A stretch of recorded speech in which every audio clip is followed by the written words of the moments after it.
नमस्कार दोस्तों, एक बार फिर से आप सभी दोस्तों का आपके ही अपने YouTube चैनल HRI न्यूज़ पर बहुत बहुत स्वागत है। दिन भर की बड़ी खबरें, मुख्य समाचार आप लोगों के लिए लेकर के आए हैं, जहां पर एक एक करके चलेंगे। तमाम बेहद बड़ी खबरें आप तक आगे इसी वीडियो के माध्यम से पहुंचाएंगे, इसलिए लगातार हमारे साथ आगे इसी वीडियो में बने रहिएगा। तो वहीं दोस्तों, खबरों की तरफ बढ़ने से पहले आप लोगों से एक छोटी सी रिक्वेस्ट है कि अगर आप लोग भी खुले तौर पर भारत जोड़ो यात्रा के समर्थन में खड़े हैं तो अभी इस वीडियो को लाइक कीजिएगा, चैनल को फ्री में सब्सक्राइब करके पास में ही बने बेल के आइकन को जरूर दबाइएगा और कमेंट बॉक्स में कमेंट कीजिएगा जय हिंद जय भारत। दरअसल दोस्तों, पहली बड़ी खबर आप लोगों को बताते चलें। 5 जनवरी को हरियाणा में पहुंचेगी भारत जोड़ो यात्रा। गृह मंत्री अनिल विज ने कहा, सुरक्षा के पुख्ता इंतजाम। खबर बताते चलें, कांग्रेस की भारत जोड़ो यात्रा अभी ब्रेक पर है। 3 जनवरी यानी कि कल से यात्रा का अगला फेज शुरू होगा। यह यात्रा दिल्ली के बाद अब यूपी से होते हुई 5 जनवरी को हरियाणा में प्रवेश कर जाएगी। और वहीं यात्रा को लेकर के हरियाणा के गृह मंत्री अनिल विज ने बताया है कि कांग्रेस की भारत जोड़ो यात्रा के लिए राज्य में सुरक्षा के कड़े इंतजाम किए गए हैं। उन्होंने कहा है कि सुरक्षा इंतजाम को देखते हुए हमने कांग्रेस से उनकी यात्रा का रूट और पड़ाव की जानकारी मांगी है और हम राहुल गांधी के लिए हरियाणा में सुरक्षा के कड़े इंतजाम भी कर रहे हैं और हमने प्रशासन को कड़ी सुरक्षा देने के लिए भी कहा है। कांग्रेस की भारत जोड़ो यात्रा यूपी से 5 जनवरी की शाम पानीपत जिले के सनौली खुर्द गांव के रास्ते हरियाणा में प्रवेश करेगी। दरअसल दोस्तों, इससे पहले भारत जोड़ो यात्रा के दौरान राहुल गांधी की सुरक्षा में चूक का मुद्दा कांग्रेस पार्टी ने जोर शोर से उठाया, जिसके बाद अब यहां पर राहुल गांधी की सुरक्षा और भी कड़ी कर दी गई है। इसके साथ ही एक और बड़ी खबर बताते चलें। क्या फिर एक होगी शिवसेना? एकनाथ शिंदे गुट की उद्धव ठाकरे को सलाह, 1-2 दिन में बगावत पर होगी बातचीत। खबर बताते चलें, महाराष्ट्र की राजनीति में फिर उथल पुथल के आसार नजर आ रहे हैं। अब मुख्यमंत्री एकनाथ शिंदे गुट के नेता और मंत्री दीपक केसरकर ने पूर्व मुख्यमंत्री उद्धव ठाकरे को आत्ममंथन की सलाह दी है। इसके साथ ही उन्होंने संभावनाएं जताई हैं कि यह दोनों गुटों के दोबारा साथ आने में मददगार हो सकता है। बीते साल जून जुलाई में शिवसेना के करीब 40 विधायकों ने बगावत कर दी थी, जिसके कारण एमवीए की सरकार राज्य के अंदर गिर गई थी और शिंदे गुट ने भाजपा के साथ मिलकर के सरकार बना ली।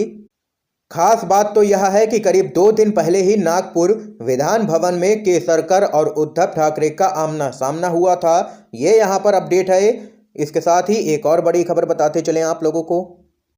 यूपी से खबर आ रही है, अब सड़कों पर होगा संघर्ष। आरक्षण खत्म करना चाहती है बीजेपी। समाजवादी पार्टी के नेता शिवपाल सिंह यादव ने किया है बड़ा ऐलान। खबर आप लोगों को बताते चलें, समाजवादी पार्टी के वरिष्ठ नेता शिवपाल सिंह यादव ने भारतीय जनता पार्टी के नेतृत्व वाली सरकार पर तीखा हमला किया है। उन्होंने कहा है कि उत्तर प्रदेश में नगरीय निकाय चुनाव में अन्य पिछड़ा वर्ग यानी कि ओबीसी को आरक्षण देने के लिए जो आयोग अब गठित हुआ है, उसे 2.5 साल पहले ही गठित कर देना चाहिए था। उन्होंने उत्तर प्रदेश की योगी सरकार पर आरोप लगाया है कि सरकार ने पहले पिछड़ों का आरक्षण और फिर दलितों का आरक्षण खत्म करने की बड़ी साजिश रची है। इसके साथ ही समाजवादी पार्टी के दिग्गज नेता शिवपाल यादव ने कहा है कि समाजवादियों ने पहले आरक्षण पाने के लिए लड़ाई लड़ी और अब आरक्षण बचाने के लिए लड़ाई लड़नी पड़ेगी। अब संघर्ष सड़कों पर चलेगा।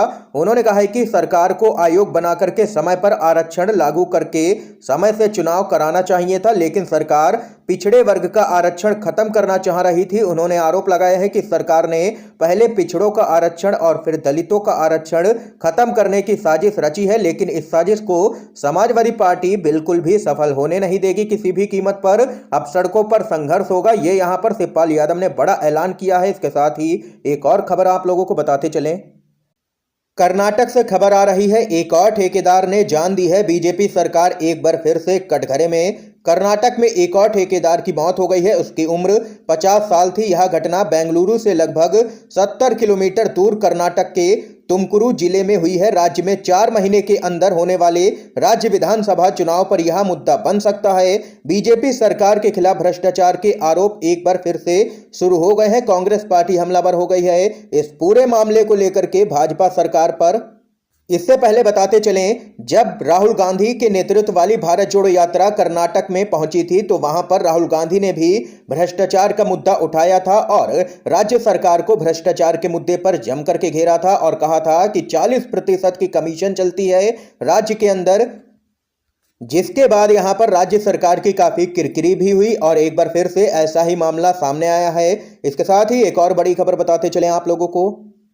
राहुल गांधी का नया अवतार 2024 में बदलाव लाएगा, शिवसेना के नेता संजय राउत का बड़ा दावा। खबर बताते चले, आम चुनाव 2024 में राहुल गांधी को प्रधानमंत्री पद का उम्मीदवार बनाने की जोरदार चर्चा के बीच शिवसेना के नेता संजय राउत ने भी राहुल गांधी की उम्मीदवारी का समर्थन किया है।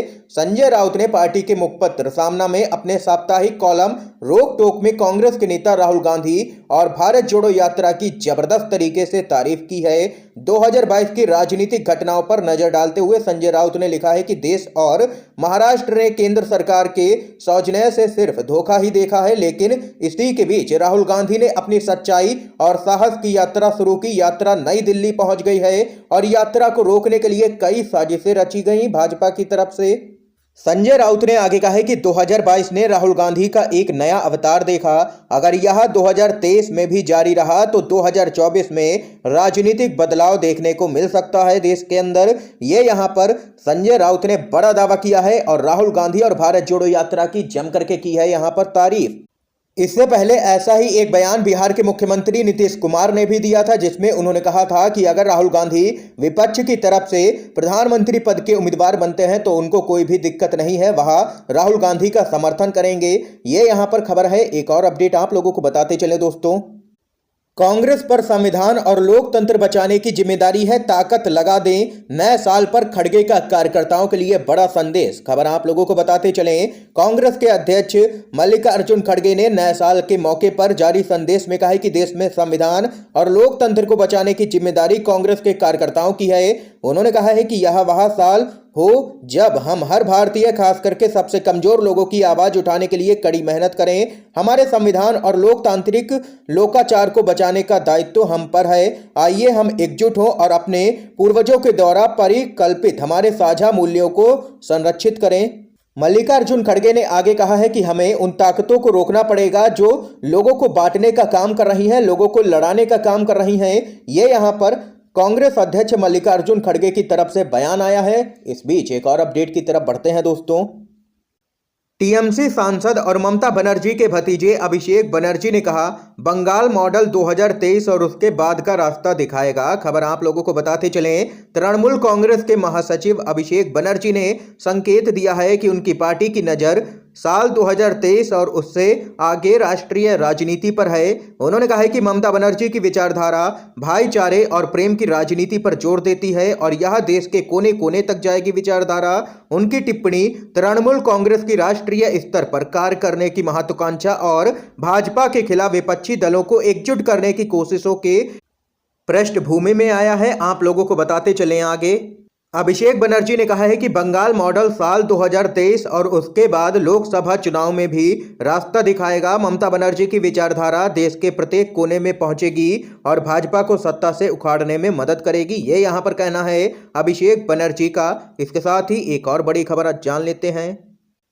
2 दिन के यूपी दौरे पर बीएल संतोष नगर निकाय चुनाव की तैयारियों का लेंगे जायजा। योगी के दूसरे कार्यकाल पर भी लेंगे फीडबैक। खबर आप लोगों को बताते चलें, उत्तर प्रदेश में भाजपा स्थानीय निकाय चुनाव की तैयारियों में जुटी हुई है और वहीं आज भाजपा ने नेशनल जनरल सेक्रेटरी संगठन बीएल संतोष नगर निगम चुनाव, नगर निकाय चुनावों और 2024 लोकसभा चुनाव की तैयारियों का जायजा लेने के लिए लखनऊ पहुंच रहे हैं। बीएल संतोष 2 दिन लखनऊ प्रवास पर रहेंगे और वहीं पार्टी नेताओं का कहना है कि बीएल संतोष अपने इस यूपी दौरे पर पार्टी के नेताओं से मुख्यमंत्री योगी आदित्यनाथ के दूसरे कार्यकाल का फीडबैक भी लेंगे। ये यहाँ पर दोस्तों इस समय की आज की तमाम बेहद बड़ी खबरें, मुख्य समाचार थे जो हमने आप लोगों तक पहुंचाए। अगर आप लोगों को ये वीडियो पसंद आया हो तो अभी इस वीडियो को लाइक कीजिएगा, ज़्यादा से ज़्यादा इस वीडियो को शेयर कीजिएगा अपने सभी दोस्तों में। वीडियो देखने के लिए आप सभी दोस्तों का बहुत बहुत धन्यवाद।